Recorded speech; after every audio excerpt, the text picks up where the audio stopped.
how strong, like how firm is their stranglehold on this division as we sit here in early February right now? I still think they're the team to beat. I guess you don't know how players are going to age. I mean, Gurriel is what, 37, 38 or something like that. I mean, Altuve is on the wrong side of 30 now. Bregman didn't have a particularly great year. And of course, Carlos Correa is gone. So they still have quite a bit of pop in their lineup. It may not be as potent as it was last year, but they still can produce runs. They're still athletic. I like their young starters last year, and I don't have a reason not to like them. I don't know what you'll get out of Verlander this year. I mean, first year after Tommy John, I mean, 37, 38, whatever he is now. I just don't think, you can't really count on that. I mean, it's sort of gravy, whatever you get from him. But I still see them as the team to overtake in the division at this point. And the only thing is, it's interesting when you look at their roster, and it's just a little bit off the top of the head, but they really haven't made many significant moves since the bloodletting after the sign stealing. They signed for Jake Odorizzi, right? Odorizzi, yep. And he was there. Brantley there already? Yes, he was. He walked. He almost signed with the Blue Jays, and then they just re-signed him. He was there 3 years, so he's like from the old regime. But the new regime has not really been very aggressive in trades or free agency. I wonder how much of that was, well, with trades, we don't really have a whole lot to trade you anymore. Right. And second, we don't have a whole lot of holes.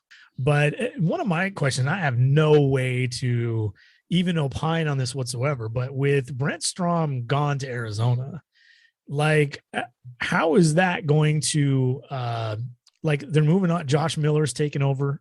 Joshua Miller's their new pitching coach. Mm-hmm. And I'm sure other folks will be involved with their pitching situation. But how does it change? How does that change? Does it change? Is Miller going to continue? Like, is there going to be continuity there in terms of development of pitchers and continuing to, because when you talk about pitching, there's always this maintenance part of pitching. Like, you get to a certain level of your in your career, you're so good. And then, like, there are adjustments you have to make. And a lot of that's on the player, but a lot of that's on the organization and therefore the pitching coach to kind of lead how they do that. How do they identify, all right, hitters are starting to hit your changeup more, we need to do something a little different, or there's something wonky about your curveball, from last year, we need to address.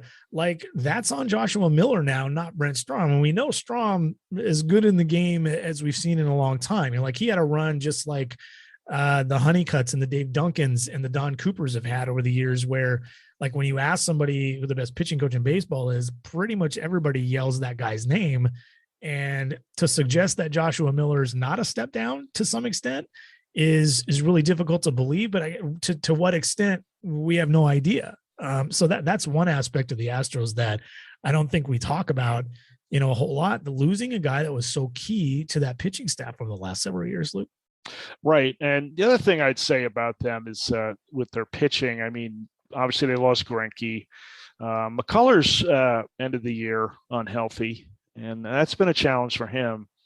And of course, we talked about Odorizzi already, but the bullpen is really the same cast of characters it's been. And, bullpens can be volatile, as we all know. Mm-hmm. I mean, I was just looking when you were talking. I mean, the big deals they made is they acquired Kendall Graveman. That's the biggest trade they made last year. Right. And now he's gone. And now he's gone to Chicago. Yeah, he's gone. And, the Mariners got Joe Smith and Abraham Toro out of it. And, so I still see them as the team that has to be overtaken. And they do have that, intangible of having been there, done that. But yeah, they're getting older. When you look at their lineup, I mean, Brantley is he'll be 35 and Gurriel will be 38 and Altuve will be 32, and he's had some knee stuff. And so, yeah, it's just, they're still good. I mean, they've got Alvarez, of course, as far as a DH, and Tucker had a good year too. But that was key. Kyle Tucker was key to their season Right. last year, and if that's for real, he helps them extend their window a little bit because he had a really good year last year. Kyle Tucker, by the way, is also one of